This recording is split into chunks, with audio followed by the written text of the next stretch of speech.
I just wanted to show you this because this is my traveling Bible. I've had this Bible for almost 40 years, and it's been round the world several times. And there's a bit of feedback here. Am I okay? Is it okay with you? Yeah. And 2 weeks ago, I was checking into an airplane to go to the Ukraine to see Jim and do what we would do over there. And I put my luggage through the scanner. And suddenly, they pulled me aside and they said, I'm afraid we need to go through your luggage. You've got explosives in your luggage. And I thought, really? And so anyway, they it's always embarrassing, because they go through and then here's your underwear, here's your toothbrush, and everybody's looking at it like that. And then the thing that they thought was explosives was the Bible. And they put it in the machine and they said that's registering as explosive. And so I just said to them, well, it is dynamite if you read it. So there it is. Yeah, that's good. Yeah, it is. It's the real thing. I just want to share one or two things before I kind of talk a little bit more. But I just want to say it's been an utter privilege to be here and to serve you, because I love the church. I love the church, and I love all that she is, and all that she could be, and all that she will be. I've given my life to the church. When I served the devil, I worshipped the devil, and I did the devil's stuff.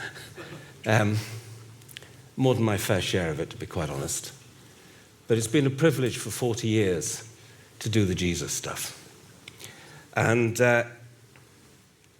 I just want to share a couple of things that I feel like the Lord's laid on my heart. And the first is this. You've been through a tough season, but the best strategy of defense is attack. And I really felt as I prayed for you this morning, the Lord said, tell them to just get a new heart to plant churches. A new heart. And it's the most wonderful thing in the world, planting a church. I mean, it nearly kills you, but it's just wonderful. It's a great way to die. And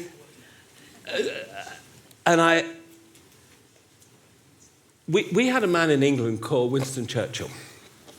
And he was our prime minister during the war. And after the war, he was asked to go to Cambridge University, our finest university, and give a speech to the students. And by then he was an old man, but he was obviously a man of great world fame and probably acclaimed as one of the greatest leaders in the world. And he stood up to give a speech on leadership. And he gave a speech, and he stood up, and it was the shortest speech he'd ever given. And he just stood in front of all the students, and this is what he said. Never, ever, ever, ever, ever give up. And he sat down. And I kind of feel that's the word of the Lord to you. Just keep at it. Never give up. Go and fight the good fight. And the second thing that came to me this morning, I was just talking about it, was, I don't know if you've ever done any house renovation when you've knocked walls down. But what happens is that you hit a brick wall and you're smashing it with a hammer and nothing happens. The hammer's bouncing off it, and you hit it and you hit it. And then suddenly you hit one blow and it all cracks. And you hit a second blow and it all falls down. And that's really what the kingdom of God is like. You've just got to stay in there. When I went to the city where we planted my church, everybody said, you'll die in that city. It's the most unchurched city. It's got the worst sort of social statistics and everything. And it's going to be really, really hard and really, really tough. Well, we went there. We planted the church. And admittedly, on several occasions, and I spoke about it last night, I wanted to quit and die in the process. But now,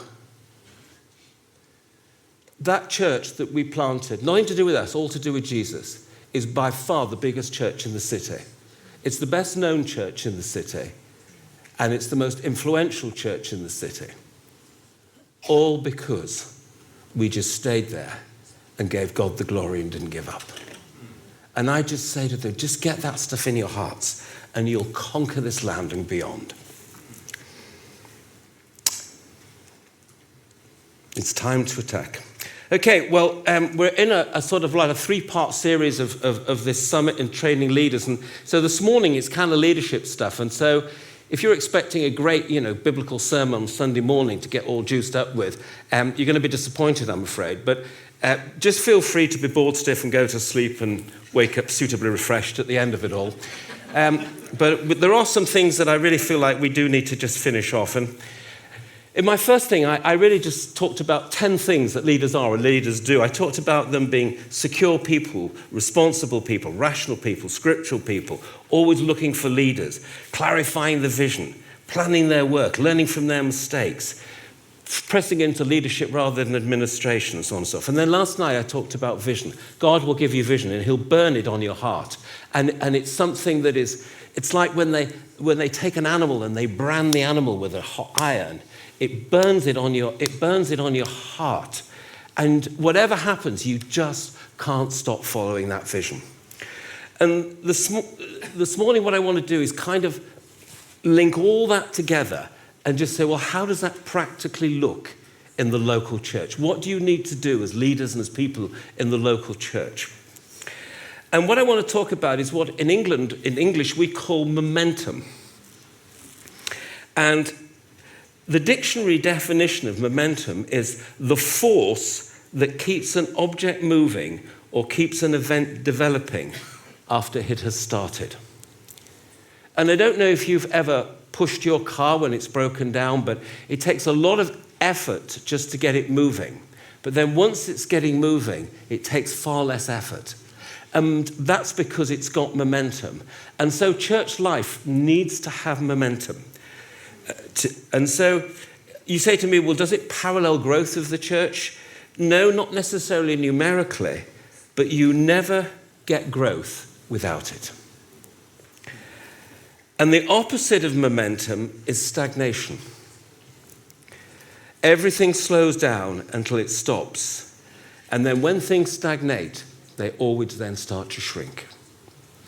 And so what we want to just look at this morning is how do we, as leaders and people of the church, I mean, it applies particularly to leaders, but it applies to everybody in the church. This is the way we need to think. And I want to just give a few things that really just help us and remind us of that. And I want to just remind you that something that you already know. Every church has a front door and a back door. And the front door is where they come in, and the back door, sadly, is where they leave. And our job is to build a massive, great front door and a tiny little back door and put loads of things in between that stops people leaving. As a young pastor, I remember John Wimber taking me aside and he said, Jeremy, he said, you need to remember this. He said, build your church slow, build it careful. And he said, remember that you're in the people processing business, not the people keeping business. They will come and they will go, but you need to process them in the meantime. So you want to sort of look at yourself as a divine sausage factory or something like that. You're turning out beautiful sausages. Okay, so what are the sort of things we need to do to keep that momentum and energy going in a church? Well, the first one is our vision. You just need to constantly repeat the vision. You need to be like, I call it a divine parrot. You're just constantly just talking about the vision. And you try and build it into all your communications. You use one-liners. I mean, and so we had a whole bunch of one-liners in my church, and I had like a vision which was a hand where you could lift this hand up, and I would explain the vision like that. And so people would say, what's your church about? And they said, it's this, this, this, this, and this. I'd have one-line phrases like, why do you exist? I said, well, we're here for the least, we're here for the lost, and we're here for the lonely. And people get that one. We're here to worship God and deliver men. We're here to demonstrate God's love in action. When I ran Vineyard Music worldwide, when I first took it over, I felt like I just needed that one-liner. And I sat in a meeting and I thought, what is it about Vineyard worship that's different to all the other songs that's around? And I came up with this phrase. Well, I didn't come up with it. I think the Lord gave it to me. And people said, what's Vineyard worship about? And I said, we are from the church and we are for the church. And again, it's just a one-liner. You're constantly reinforcing the vision. And then you want to have in the context of that vision, you want to have an annual review. Start the year and say, this year, this is what we're going to do in the context of the vision. And then at the end of the year, you say, this is what we have done. And you see,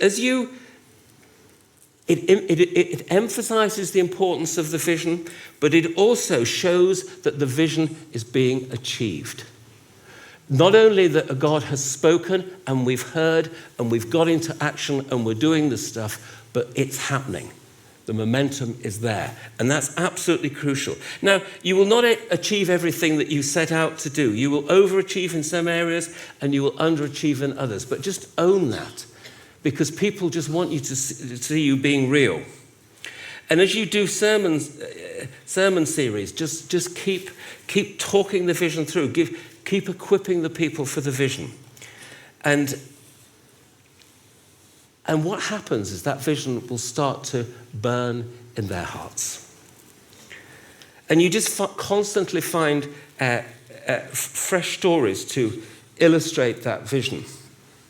And they are just absolutely amazing. I mean, in the life of our church, we just had some absolutely wonderful conversions. I mean, people that you just would never believe that we could touch or converted, and there they were, stood there, telling them how Jesus had saved them. And it's a wonderful thing. And people think, particularly if you're a preacher, you think people remember your wonderful sermons. They don't. 2 weeks later, they couldn't tell you what you've said to them. They haven't got a clue. But what they do remember is they remember the stories. They remember how they got so-and-so on stage and they were doing this and they were doing that. That's all part of that whole momentum thing. Secondly, on the back of constant vision coming comes the whole idea of the task of recruiting. You've constantly got to keep recruiting people. Just even if they haven't got a job for them, make one up. Just say, you're assistant head of the car parking team. Have we got a car parking team? We have now. I even heard of one small group. It wasn't in my church, another church in London, where this guy was like head of wine choice for the church. I mean, what? I honestly don't know what he did, but I mean, yeah. You see, when people have seen the vision, they want to be involved. They want their lives to count. They want to contribute.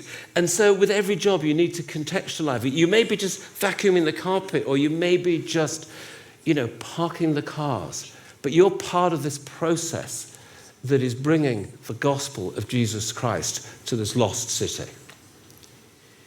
Most of the world in the Western world is not coming to church. They're not going to heaven. They are lost.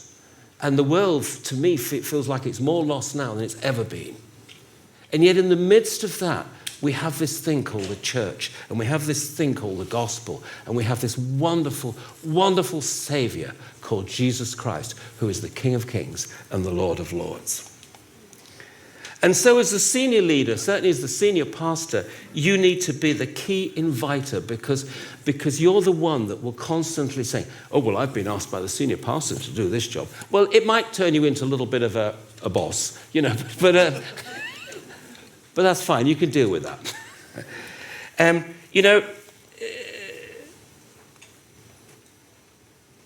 newcomers are some of the most important people you've got in your church. Firstly, they're new. But secondly, they are potential workforce and potential recruiting.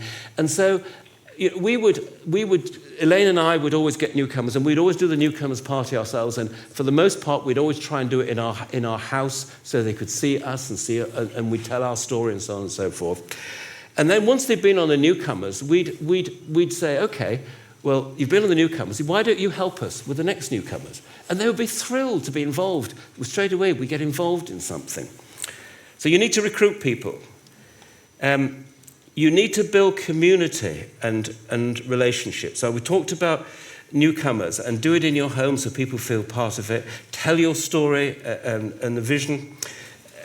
And that way, they start to be connected. But I want to just show you this slide. Now, this slide is very important.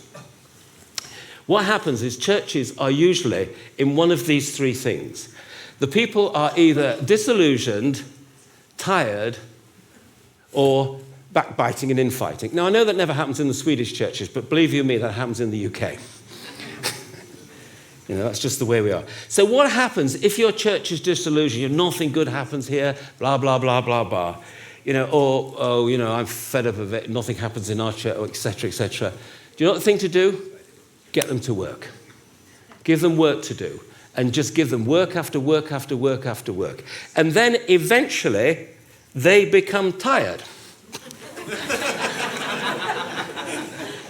And then once they become tired, what you do is you give them relationship. And you just say, well, come on, let's have a party, let's do... So in my church, what we would do every once in a while, we would dream up a reason for having a party. I mean, we came up with some daftest reasons, but we would just open the church up, we'd have a party, and I don't know if I'm even allowed to say this, but in my church, we had an alcoholic bar in the reception. Is that bad? Is it bad? Oh, sorry, okay, yeah. Sorry.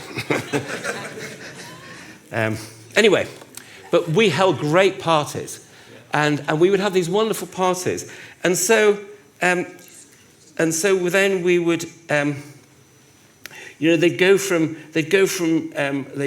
tired to just really loving each other, and there'd be a real sense of community, and everybody loved everybody else for at least 3 or 4 weeks, and then eventually you get the yak infighting.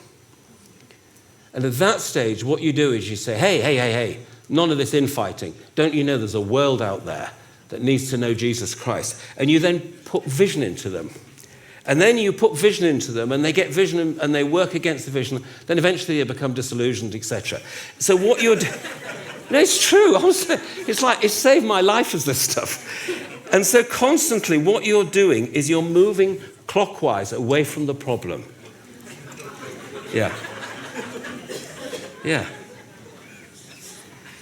You think pastors are smart. They're not smart. They just use stuff like this.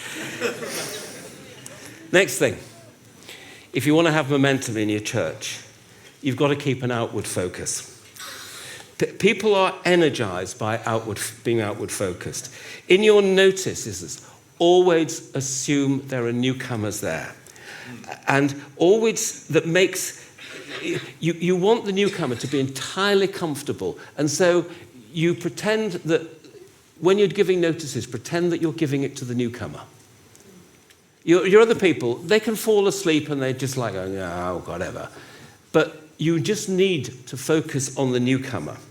And you need to focus on them so they feel comfortable. And then they and other people in the church will bring their friends along. And so often in churches that, I go there and one of the great criteria of judging a church is how they do the notices. Are they focusing on newcomers? Are they making it as if, this is the first time anybody's visited it? Do they use in-house jokes or in-house language? Because that kills it. You come to a church and they're using in-house jokes, in-house language cliques. What do you think? I can't join this church. It's already closed in cliques. I don't want to join it. But if the pastor is just focused on me, then you want to join. Again, it helps momentum. You emphasize constantly what evangelism and outreach you're doing, and it reminds people that that's the business that we're in. We're in the business of going out and saving people. Also, with newcomers, I would always just say to the newcomers, please, there's going to be a corner of the church over there. I'm going to be stood there. Please come and talk to me. Or there's a room just outside the sanctuary there. Please come in there, and there'll be some coffee, and we'd love to just meet you and talk to you. I mean, you need to make a fuss over them. You need to just constantly get the stories of what's happening with the testimonies and the evangelism. I mean, I used to be obsessed with reaching people. I'm not an evangelist. I'm really not an evangelist. I've led lots of people to Jesus, but it's not my gift. But I am a witness. I can tell people about Jesus. I can lead people to Jesus. So we would always just have a twofold strategy. We'd have what we called our sowing strategy, which would be a servant evangelist. We're out in the streets praying for people, giving them teas and coffees, washing their cars. I don't know what. We used to just dream up everything. And you're doing that, and very, very few people ever came to the Lord doing that. But then you would invite them into what I would call your reaping strategy, which would be an alpha or a small group. And my late wife and I, Elaine, used to always run a little evangelistic group in our house where 2 or 3 times a year we'd run it. And we'd maybe just have 3, 4, 5, 6 non-Christians there. And most of them would come to the Lord. But you're just constantly doing it. Next one, keep momentum. Develop leaders. So again, just start a leadership class, run a leadership class twice a year and say, if you ever fancied being a leader or going into leadership, come along. And I would do it for 2 sets of people. I would do it for church leaders, for people, your ministry leaders, but I would also do it for what I would call trustees. We have, like a board of trustees. And sometimes your trustees are ministry leaders, but sometimes they're lawyers or businessmen or whatever, accountants. And so consequently, they're somewhat different beasts. So I would also run an invitation, little class for those guys. I was constantly in the business of recruiting new people. And did it all work? No, there were some horrendous mistakes. I mean, but at least we kept on doing it. Okay, next one. We're coming to land fairly soon. Here's one, very important.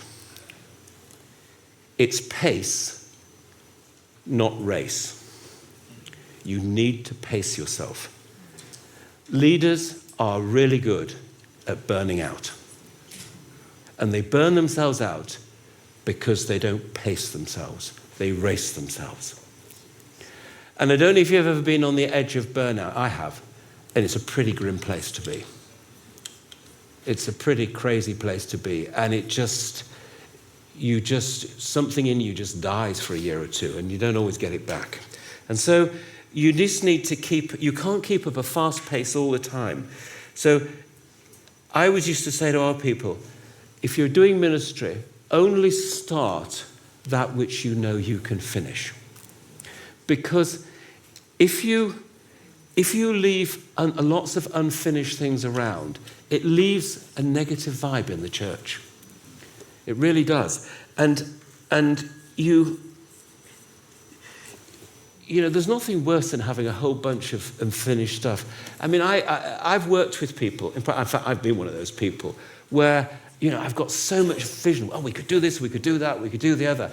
And I'm great at starting things. But then, then it gets the boring bit about how to run it and everything like that. And I used to have an assistant, and she was actually really quite brutal with me. And I would start stuff off, and she'd say, look, Jeremy, don't you dare start anything until you tell me how this thing's going to work long term. And I'd say, no, we'll just get on with it, And she would say, no. Okay, pace, not race. Develop yourself as a leader. It doesn't matter what you're leading, My first job, this dates me. Do you know what my first job in the church was? Very important job. I used to work the overhead projector. Do you remember? Well, none of you. You're probably all too young to remember overhead projectors. And I need to tell you, I was terrible at it, because because we were in an Anglican church, Church of England church, and they had this really, really complicated liturgy. When it came to doing communion, there was just slide after slide.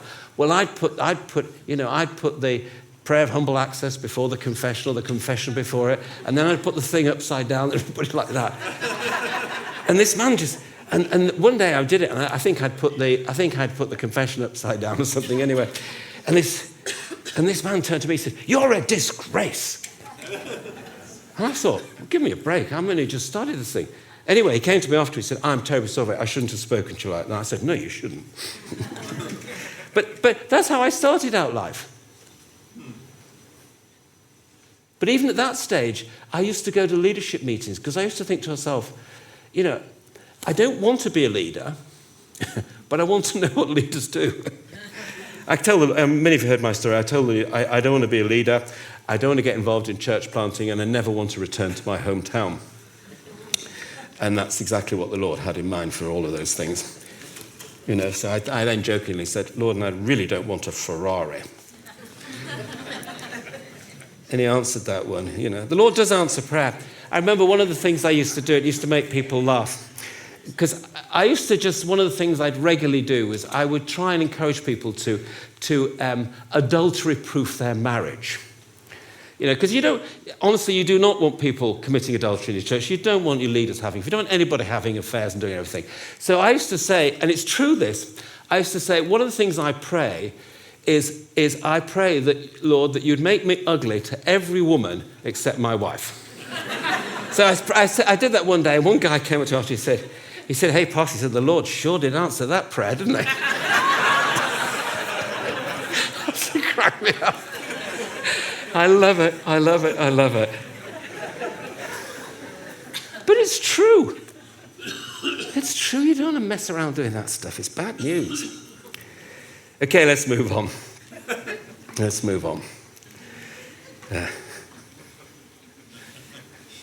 Yeah. Decision making. The smart leaders make smart decisions. And what they do is they consult a lot. They look at the stakeholders, who's involved, who's he going to infect, and they consult them. And it took me ages to learn that because I came from a business background, which was a very fast-moving business background, and you just had to make decisions really fast. I mean, a lot of it was negotiating, and so you just had to think on your feet the whole time. And so consequently, this idea of being sort of consultative and talking to people was quite alien to me, and it took me a long time to learn it. But you do, honestly, the more you can bring people into decisions. I'm not talking about democracy. I don't like that stuff. I like consultation. I mean, I'm not against democracy politically speaking, but in the church, I'm not a great fan of it. But I do. The best decisions that we always made in our church were ones where we all collectively made one. And we used to take plenty of counsel and wisdom. Okay, I've talked about it a little bit, but embrace and focus on new people. I always used to focus on young people. I somehow had a burning desire in my heart to build a church that had young people in it. And I guess at one stage, our church, probably, when it was quite a big church, the average age would have been 30 or under, because I used to focus on young people. And I used to have people visit the church, and they would say to me, "Well, we really like your church, but there's just one or two things we don't like." So I say, "What's that?" He said, "Like, your music is really loud, and you're just like really informal at everything." And I can't remember what the other one was. And I said, "Well, what did you like?" They said, "Oh, we really like the fact it's just full of young people." I used to say to them, "Well, do you think the two might be connected?"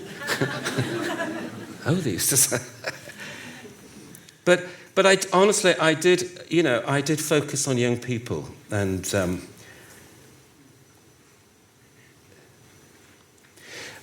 really because I think old people are wonderful, because I am one now. Yeah, I'm just an old, decrepit dinosaur. But I think young people are wonderful because they are capable, and so capable of doing so much.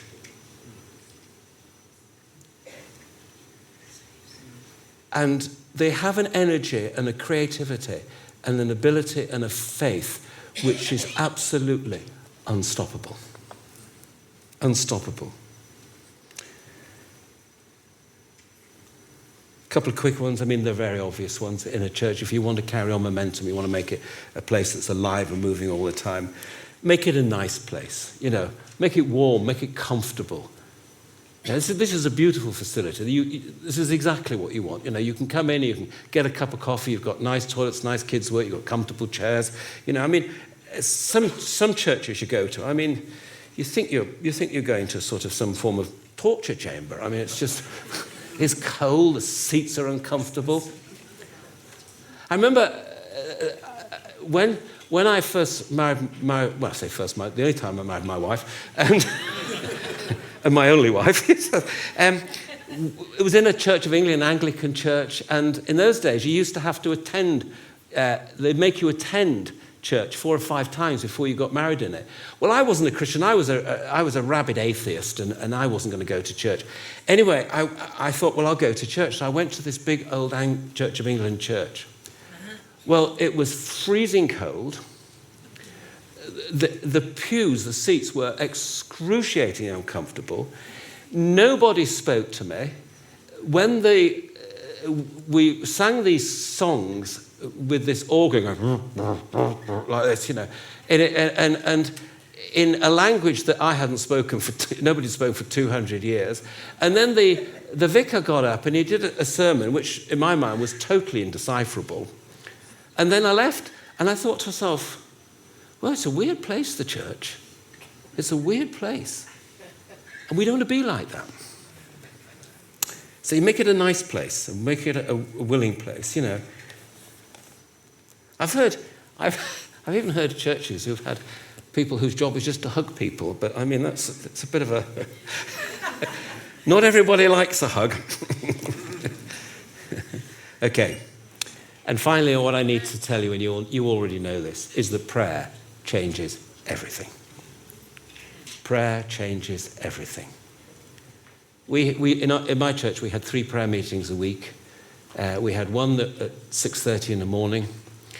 We had one that was 8 o'clock on one evening, and then we had one before the service on a Sunday. And I used to go to every one of them because prayer changes everything.